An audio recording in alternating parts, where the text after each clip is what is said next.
Probably the most difficult communication experience that I've ever had was when my brother was battling cancer for 2 years, and he was being treated in New York City, but he lived out of state and he lived alone.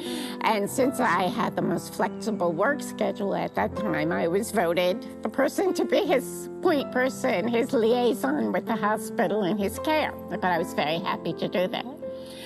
And right off the bat, I knew we were going to have a problem because he had emergency surgery, and then we had to meet right afterwards with his new oncologist. So it was myself, my husband, my brother, and the oncologist. So I said, do you have CART, which is where someone types for you and you read captioning in real time? And of course, they've never heard of that because there's very little awareness about people with hearing loss. I said, you have someone that could type. They didn't. So there I sat in the room, and I was speech reading, and then my husband said he would jot notes for me when I didn't get something. That's what we usually did. So they were talking about my brother's history, and I was following okay.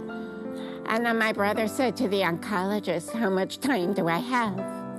So I'm focusing to speech read this. And when the doctor answered, he turned his head, and I missed what he said. And I looked at my husband, and he just looked at the doctor, and I knew it was terrible because nobody was saying anything, but I didn't know what had happened.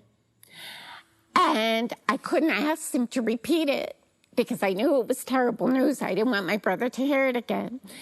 So 2 hours later, when we got back to my apartment and my brother took a nap, I said to my husband, well, and he said he has 1 year, 2 if he's lucky, for 2 hours. I didn't know what my brother had been told. And then we moved on for 2 years. I went to more surgeries, procedures, tests with my brother, and I could never get accommodation. So I was bringing friends in to type. Sometimes they gave me a typist from the hospital. They were awful. You know, just imagine sitting there with 3 or 4 doctors and everyone's firing questions. And the person that would have to interpret for me, because I could speech read him most of the time, was my brother. So he had to keep repeating this negative, awful information over and over again. I mean, he was dealing with enough with his own illness. But then he also had to deal with my disability. He didn't really want to talk about the bad stuff anymore. I don't think he wanted me to know how bad it was. So he just sort of avoided interpreting for me and kind of left me in the dark. And I understood that. And then when he was very ill and he was home with hospice, he was becoming paralyzed. So the hospice people, he lost the ability to write. So the hospice people were our ears, and they would just write notes back and forth because we couldn't even really, we could speech read a little bit, and he was losing his hearing from the chemotherapy. So, I mean, it was just, you know, the worst case scenario. But again, you know, my brother died in peace, and we did the best we could. But again, it helped me to find something that I love to do in my life and gave me purpose in my life from my brother in that experience.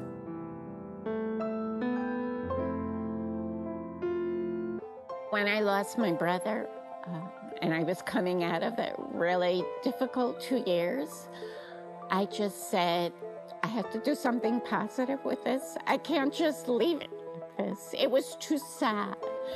I didn't know what to do with that 2-year experience. I just had so much sadness.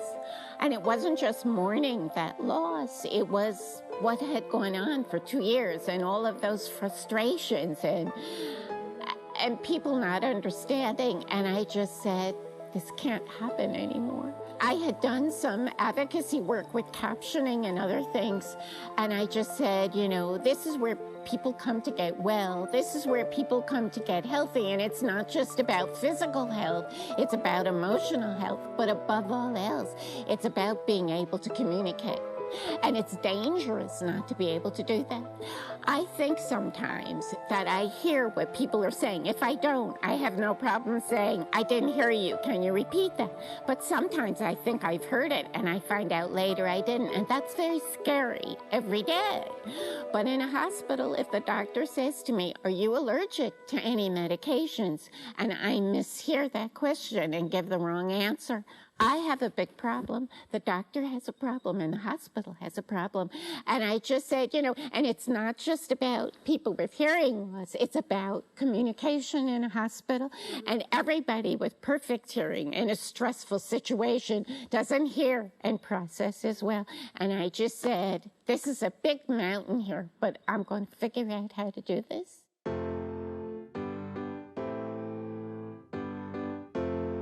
So I've been working on it for a few years, meeting with hospitals, doing some writing, and we're making some progress.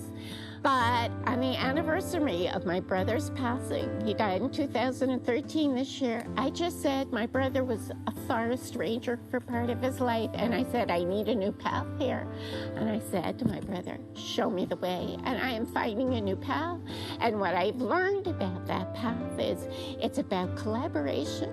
It's about having those few good people in your life that really want to make a change and really have their heart there, like I had when I was a social worker, and the people that I worked with there, that you find those people and you can do anything.